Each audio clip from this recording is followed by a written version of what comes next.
It's named liberándome, which is a Spanish word, which is freedom. And is this a story about you overcoming? Is it more impactful?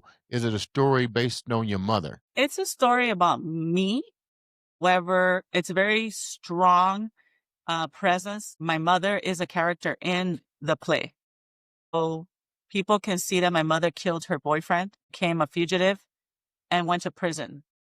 And a lot of people have a story of like, well, my parents went to prison and therefore, it's natural that I go to prison. It's natural that I'm in poverty. It's natural that I have a life that doesn't work. They use their parents or their upbringing as an excuse. And Mm. so they get to see how bad my story is. I mean, there's no dry eye in the audience and they get to feel it. And then we have a documentary about it. And at the end, everybody feels like, wow, I can do anything because if Hazel was able to overcome her childhood trauma, I can do anything. And so Mm. they come out very inspired and no more excuses. I'm sitting here and I can't get this image out of my mind of seeing your mother being found in a dumpster. Nobody should ever have to be in that situation with their last days on this planet. And to know that she spent so many years in a system, and it makes you wonder when people get in this situation, incarceration, is it just profitable just to keep them there and not offer them things, or is it up to the inmates to ask for opportunities so they don't come back out in a recidivism type situation or a mental crisis? I mean, how do we really fix the system? That's my question to you. How do we really fix the system? You lost your mother to it. She came to this country at 9 years old.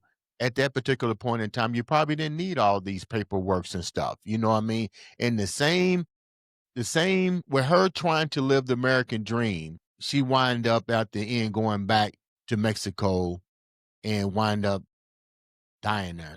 That's really sad. What needs to be done? I know you're speaking, you're doing plays, but outside of that, let's be candid. You've lived this shit. What needs to be done? Yeah, we need to teach the right education to kids. Teach them how to create a vision in spite of your current situation. Teach them accountability. There's meditation, positive self-talk. Right now, I also have a curriculum for children, for the poorest children in the world. And we teach them to think of a future that's better than their current circumstances. And we launched in Uganda, right in Africa and Mhm. throughout Latin America and the poorest communities.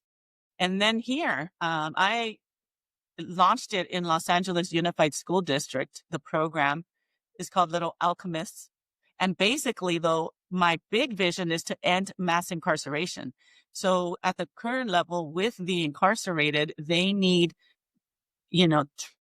proper preparation for when they come out, right? Because they come out and they're not at base level, right? Mhm. They're below base level. So where they can get jobs and then they leave the job because somebody told them something that they didn't like. They don't know how to stay, right? And so they're so impacted. They need a different kind of training. The prison system, some of the prisons do have training, which is fantastic. However, the police that are patrolling them and watching them also at the same time squish their self-esteem, right? And so they treat them very badly. And then if you feel like you're lower than dirt, you're below baseline, then why the training won't work? Your training is like putting you're putting like really good stuff on top of shit.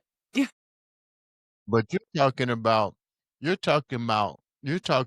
taking away. Let's get real. I mean, you brought this up.